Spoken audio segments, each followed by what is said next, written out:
Sebagai bentuk laporan dan hasil Musdesus di setiap desa akan jumlah penerima bantuan langsung tunai dana desa terhadap Pemda Kabupaten Bogor, serta tidak ada lagi tambahan bagi keluarga penerima manfaat di setiap RT dan RW. Musdesus ini ditetapkan setelah verifikasi dan validasi. Dua desa di Kecamatan Ciampea, Desa Tegalwaru dan Cibanteng menggelar Musdesus agar keluarga penerima manfaat KPM tepat sasaran di tahun anggaran 2022 melalui BLT Dana Desa. Di Desa Tegalwaru terjadi kenaikan jumlah KPM sebanyak 9 dari 153 menjadi 162 keluarga penerima manfaat. Hal tersebut terdampak karena COVID-19. Sedangkan jumlah KPM di Desa Cibanteng setelah menggelar Musdesus dan penetapan jumlahnya menurun hingga 40%. Dari sebelumnya 194 KPM di tahun 2021 dan tahun ini menjadi 163 KPM. Musdesus mengenai validasi, finalisasi dan penetapan BLT ya, penerimaan BLT itu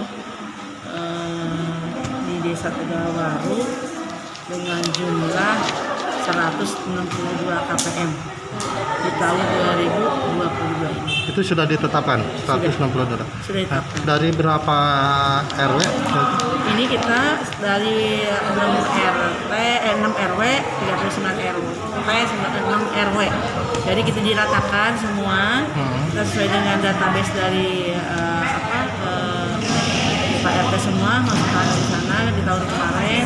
Artinya turun berapa persen, Bu, ketika dari data yang awal itu sendiri? Naik malah kita. Oh, naik. Tahun kemarin kita 153, sekarang 142. Naik 12 KPM ya. Musdesus untuk hari ini Desa Cibanteng berjalan dengan lancar.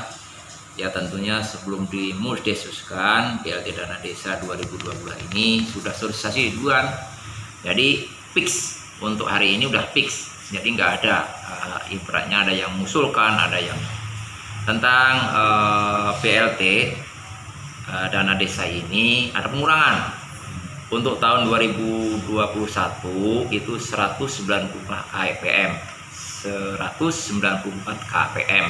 Sekarang turun menjadi 100 ya, bukan 1000, 163 KPM. Nah, tentunya dengan adanya Musdesus ini sudah disepakatin oleh Ketua RT RW dan alhamdulillah berjalan dengan lancar sesuai aturan dan sesuai dengan yaitu aturan-aturan yang tertera di Perpu.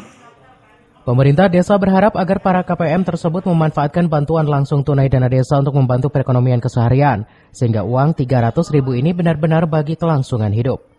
Dari Ciampea, Kabupaten Bogor, Iman Abdurrahman melaporkan.